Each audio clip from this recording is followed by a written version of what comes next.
दोस्तों, यदि आप सी टेट टेट एग्ज़ाम को क्वालिफाई कर चुके हैं या फिर भविष्य में इन परीक्षाओं को आप देने वाले हैं या फिर इन परीक्षाओं की आप अच्छी जानकारी रखते हैं तो अनअकैडमी आपके लिए लेकर आया है टेट चैंपियनशिप, जो कि आपकी आज ही 22 नवंबर 2020 को शाम के 6 बजे स्टार्ट हो जाएगी। और इस चैंपियनशिप के दौरान आपसे एक परीक्षा ली जाएगी। उस परीक्षा को यदि आप उसमें पार्टिसिपेट करते हैं तो उस परीक्षा के माध्यम से आप अपना एक शिक्षक के रूप में तो अवलोकन कर ही लोगे, साथ ही साथ अगर आपकी रैंक अच्छी आती है तो आपको प्राइज़ भी देखने को मिल जाएगा। तो जो इसमें आपसे परीक्षा ली जाएगी उसमें आपके 4 विषय आएंगे, ईवीएस, हिंदी, सीडीपी, मैथमेटिक्स, और ये चारों विषयों से दोस्तों आपके 15-15 क्वेश्चन पूछे जाएंगे। टोटल 60 क्वेश्चन पूछे जाएंगे, जिसे करने के लिए आपको 60 ही मिनट मिलेंगे। तो जो भी अभ्यर्थी इसमें अगर रैंक 1 लेके आते हैं तो उसे 5,000 रुपये के अमेजोन वाउचर देखने को मिल जाएंगे, जिससे वो अमेजोन पर 5,000 रुपये की कुछ भी शॉपिंग कर सकते हैं।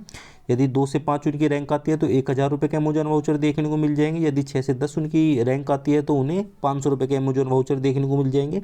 और इस चैंपियनशिप में बिल्कुल फ्री कोई भी अभ्यर्थी पार्टिसिपेट कर सकता है। इसमें कोई भी एलिजिबिलिटी क्राइटेरिया निर्धारित नहीं किया गया है। और यदि इस चैंपियनशिप में 2 या 2 से अधिक अभ्यर्थियों के समान अंक आ जाते हैं, उनके मार्क्स क्लैश हो जाते हैं, तो इस केस में क्या होगा, जिस अभ्यर्थी ने कम समय में अपनी परीक्षा को कंप्लीट किया होगा उस अभ्यर्थियों को प्राइज़ दिया जाएगा। तो जल्दी से आप इस चैंपियनशिप में पार्टिसिपेट कर लीजिए, जिसके लिए अभी ज़्यादा समय नहीं रहा है। और इसमें अगर पार्टिसिपेट आप करना चाहते हैं तो इसका डायरेक्ट लिंक मैं आपको इस वीडियो के डिस्क्रिप्शन बॉक्स में दे रहा हूँ, ठीक है। जैसे आप उस लिंक पर क्लिक करोगे तो आपको इनरोल का एक ऑप्शन दिख जाएगा। जैसे आप इनरोल पर टिक करोगे तो आप इस चैंपियनशिप में पार्टिसिपेट हो जाओगे और इस परीक्षा के स्टार्ट होने से पहले ही आपको अनअकैडमी के माध्यम से सूचित कर दिया जाएगा। नमस्कार दोस्तों, एक बार फिर से आपका स्वागत है एस काशी यूट्यूब चैनल पर। दोस्तों, इससे पिछली वीडियो में मैंने आपको बता दिया था कि उत्तराखंड में हमें प्राइमरी टीचर के लिए परमानेंट रिक्रूटमेंट देखने को मिल चुकी है। और दोस्तों, जो पीआरटी की रिक्रूटमेंट हमें उत्तराखंड में देखने को मिली है, इसमें क्या है, इसमें ना डायरेक्ट नहीं आपको रिक्रूटमेंट देखने को मिलेगी उत्तराखंड में। मतलब एक ही नोटिफिकेशन में आपको संपूर्ण उत्तराखंड में जितने भी स्कूल हैं तो उसकी रिक्रूटमेंट देखने को नहीं मिलेगी।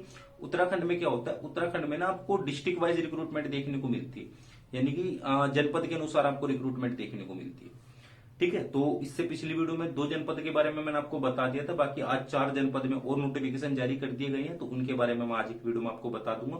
बाकी इस रिक्रूटमेंट से संबंधित क्या रूल्स है, क्या एलिजिबिलिटी क्राइटेरिया, क्या एज लिमिट है, क्या आपको सैलरी मिलेगी, सारी की सारी इन्फॉर्मेशन दोस्तों इससे पिछली वीडियो में मैं दे चुका हूं, बिल्कुल डिटेल के साथ। फिर भी दोस्तों आपके कुछ मेरे उस पर कमेंट आ रहे हैं, ठीक है, आप मुझसे मेल भी करके पूछ रहे हैं, जबकि मैंने बिल्कुल सिंपल भाषा में उसको आपको समझाया था।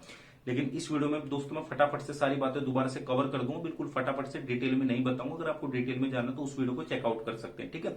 क्योंकि जो भी मैंने उसमें नियम बताए, चाहे उत्तराखंड में किसी भी जनपद में हमें पीआरटी की रिक्रूटमेंट देखने को मिले, तो दोस्तों जो उसमें रूल्स, जो उसमें मैंने नियम बताए, वो सारे के सारे सेम चलेंगे। बस परिवर्तन आपको कहां देखने को मिलेगा, परिवर्तन एक तो आपको रिक्रूटमेंट की जो संख्या है, पदों की जो संख्या है, उसमें परिवर्तन देखने को मिलेगा, कहीं ज्यादा निकलेगी कहीं कम मिलेगी। और दूसरा परिवर्तन आपको देखने को मिलेगा जो ऑनलाइन अप्लाई करने की अंतिम तिथि, यानी कि जो लास्ट डेट है, उसमें आपको परिवर्तन देखने को मिलेगा। इसके अलावा जो भी मैंने उसमें रूल्स बताए, जो भी नियम बताए, जो भी क्राइटेरिया मैंने उसमें आपको बताया, वो सारा का सारा सेम चलेगा, जो कि मैंने इससे पिछली वीडियो में मैं पहले से आपको बता चुका हूं। तो इसलिए इस वीडियो को ज्यादा लंबा हम नहीं करेंगे, ठीक है। तो मैं फटाफट से आपको सारी इन्फॉर्मेशन दे दूंगा।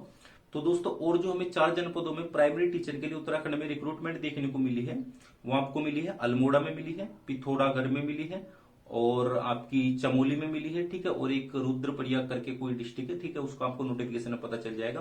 तो उसमें आपको इन 4 जनपदों में और रिक्रूटमेंट देखने को मिली है। बाकी कितनी संख्या में आपको ये रिक्रूटमेंट देखने को मिली है, किस कैटेगरी में कितनी रिक्रूटमेंट आपको देखने को मिली है, SC ST OBC EWS इत्यादि, तो उसकी सारी इन्फॉर्मेशन दोस्तों आपको नोटिफिकेशन में मिल जाएगी। नोटिफिकेशन का लिंक इस वीडियो के डिस्क्रिप्शन बॉक्स में। तो फटाफट से जो भी आप मुझसे पूछ रहे थे क्या क्या इसमें नियम है, क्या क्या रूल्स है, कौन कौन एलिजिबल कौन कौन एलिजिबल नहीं है, तो उसके बारे में फटाफट से मैं आपको बता देता हूं। तो जब हम इसमें एजुकेशन क्वालिफिकेशन की बात करते हैं कि आपके पास क्वालिफिकेशन होनी चाहिए, तो इस रिक्रूटमेंट में अप्लाई करने के लिए 4 क्वालिफिकेशन आपसे मांगी गई है। मतलब चारों में से कोई सी भी एक है तो आपका काम चल जाएगा। इसे ध्यान से सुनना, ठीक है। आप पहले ध्यान से नहीं सुनते, फिर जो मैं आपको बता रहा हूं वही चीज फिर आप मुझे कमेंट करके पूछते हैं, ठीक है। तो इसमें क्या है, जिन्होंने डीएलएड करा है, मतलब शिक्षा के क्षेत्र में डिप्लोमा प्राप्त करा है, अब चाहे आप उसे बीटीसी बोलो, डाइट बोलो, जेबीटी बोलो, कुछ भी बोलो, अगर आपने शिक्षा के क्षेत्र में डिप्लोमा प्राप्त करा है तो आप इस रिक्रूटमेंट के लिए एलिजिबल हो, सबसे पहली बात। दूसरी, जिन्होंने एनआईओएस से डीएलएड करा है वो भी इस रिक्रूटमेंट के लिए एलिजिबल है, लेकिन उनकी 2 वर्ष की होनी चाहिए वो। तीसरी बात, जिन्होंने बीएड करा है वो भी इस रिक्रूटमेंट के लिए एलिजिबल है, लेकिन उसमें क्या है आपके अगर जो कोई बीएड वाला कैंडिडेट इस रिक्रूटमेंट में अप्लाई करेगा तो उसके ग्रेजुएशन में 50% मार्क्स होने चाहिए, ठीक है, जब भी वो इस रिक्रूटमेंट के लिए एलिजिबल है। और चौथा, जिन्होंने 4 वर्षीय बीएलएड करा है, ठीक है, जिसमें आपकी ग्रेजुएशन भी कंप्लीट हो जाती है और आपकी बीएड भी कंप्लीट हो जाती है, तो वो भी अभ्यर्थी इस रिक्रूटमेंट में एलिजिबल है।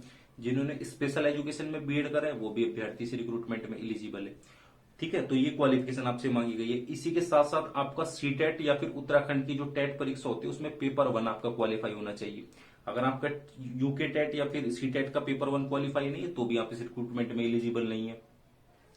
ठीक है, तो ये मैंने आपको बातें बता दी। जब आयु सीमा की बात करते हैं तो दोस्तों इसमें मिनिमम 21 वर्ष है और मैक्सिमम 42 वर्ष है।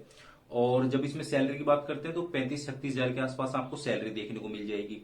ठीक है, और दोस्तों ये ना परमानेंट रिक्रूटमेंट है, ये ध्यान रखना। ठीक है, तो उत्तराखंड में थोड़ी सी कम आपको सैलरी देखने को मिलेगी जो कि समय समय पर बढ़ जाएगी।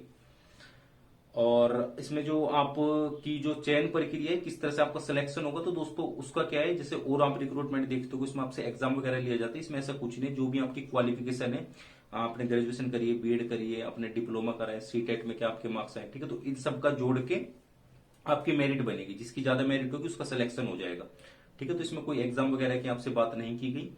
और इसमें आवेदन के पात्र कौन कौन है, ठीक है, उस वीडियो में मैंने बिल्कुल डिटेल में आपको आसान भाषा में समझा दिया था, लेकिन फिर भी आप मुझे कमेंट या फिर सॉरी दोस्तों मेल करके बार बार मुझे पूछ रहे थे कि सर अदर स्टेट वाले एलिजिबल है नहीं है। तो भाई मैंने उस वीडियो में सिंपल आपको 3 बातें बताई थी। वो 3 अगर वो 3 नियम अगर आप उसके अंतर्गत आते तो यहाँ पे इस रिक्रूटमेंट में एलिजिबल है।